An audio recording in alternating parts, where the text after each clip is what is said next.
Thorpe Park are building the UK's tallest and fastest roller coaster, and it's opening next year, and it's going to be called Hyperia. It's got airtime, inversions, twists and turns that every enthusiast is going to enjoy, and it's also got lap bars, which is a beautiful feature. But since this thing is hardly even built yet, I want to be able to visualize it myself in my humble abode. And this is where this brand new mini-series is going to come in, because today I'm going to be starting my 2 to 3 part series of trying to recreate Thorpe Park's new roller coaster in Planet Coaster. This is going to be one heck of a challenge, but I'm up for it. And if you do want to enjoy this video and you want to see more just like this, then please be sure to subscribe to the channel. 1,500 likes and I'll build and recreate Nemesis, the brand new version. That's going to take me forever, but yeah, 1,500 likes and subscribe. Thank you. Hello and welcome to the first episode of this mini series, building Hyperia, the UK's tallest and fastest roller coaster that's not even built yet. So technically this is a pre-creation. I'm so cool. It is so weird doing another one of these narration things because obviously I'm sort of talking over a time lapse, which right now we're building the lift hill off the ride, 236 feet tall. Absolutely crazy the fact we're getting a coaster technically 1 foot bigger than the big one, but it's more than that because they measure it from sea level. I'm pretty sure if you measure Hyperia from sea level, it's probably like 270. But either way, as you can see, we're doing the first drop now. Wow, look at it go. That is going to be one of the best first drops in the world. It definitely will be. But yeah, so yeah, it's weird doing another time-lapse talk over. The last time I did this was, what, the World of Jumanji last year?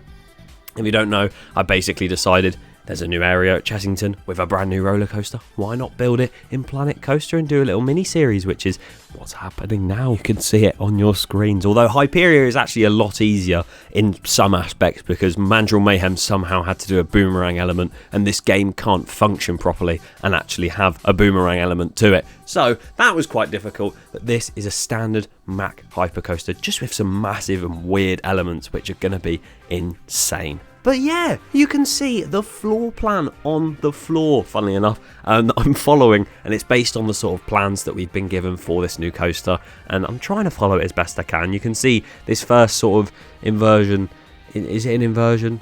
It's like the first element, we'll say, because if you watch a POV, I'll put a thing on screen right now, but it just doesn't really go upside down. It sort of just banks out into an airtime hill. Either way, that's a debate we can have at another time because, as you can see, I'm trying to do it, but the sort of floor plan is a little bit out from it, which means it's not going to be 1-to-1, which is a big shame, but you can't help it because this game can be quite tough to build on sometimes, but I'm trying my best. It's not supposed to be the best recreation in the world. I just wanted to sort of visualize it and see what it might look like. But yeah, as you can see, that element is now pretty much done, and we've got this long drop down towards that massive overbank, which is now actually in.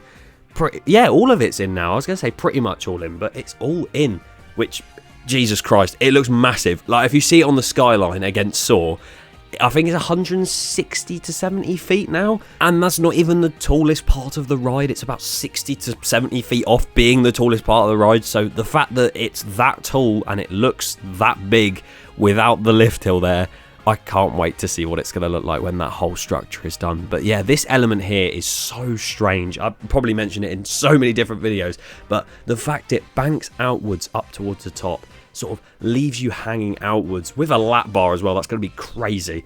Sort of just outwards towards the M3. I called it the M3 fling in one video because it would just fling you out onto the M3. But it just looks insane. Like the fact you barrel roll all the way back down towards the ground as well. This ride is going to be crazy. I mean, the fact that we have this opening in 2024, a Mack hypercoaster, probably one of the best in Europe, 100% the best in the UK. There's no competition there, unless you like Nemesis. But then, obviously, as I said, Nemesis as well in 2024. You're getting that. The Drayton Manor family lift and launch coaster. That'll be really good. What else? Legoland races. Everyone always forgets about the Legoland races, you know. Although I haven't really seen much about it. Maybe we'll get an announcement for that one day, but who knows.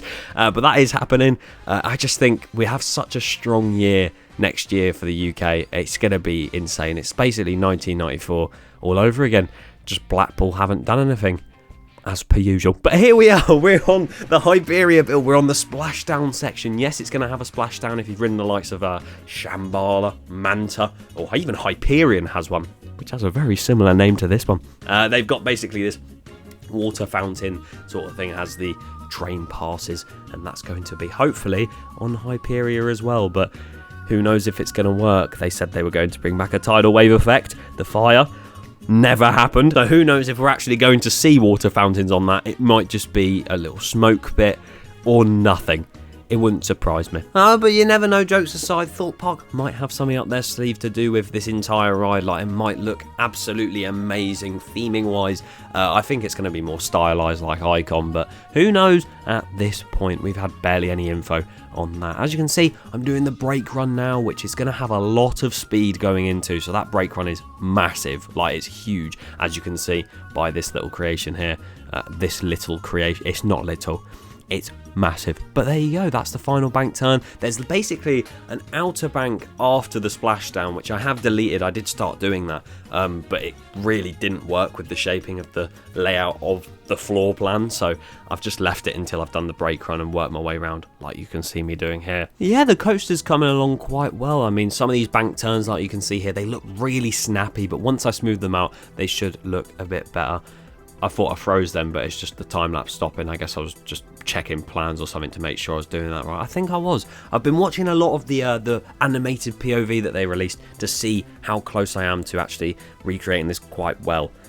And I would say I'm sort of close to it being one-to-one, but not really when you have an inversion that looks like that, which is why I'm going back and editing it, because genuinely that dive loop, I didn't even mention that, but yeah, it's got a massive dive loop that sort of hangs you there, and you're going to get loads of hang time on that. It's packed with airtime and hang time, this ride. But that element, I've messed it up so bad. But I went back and changed it, and we're all good. Don't worry about it. But something we're not good about is the smoothing tool in this game. Because as you can see, I'm trying to go through and actually smooth it and use the smooth forward and backwards, which I've had a lot of questions asking me where I got that from. It's a mod.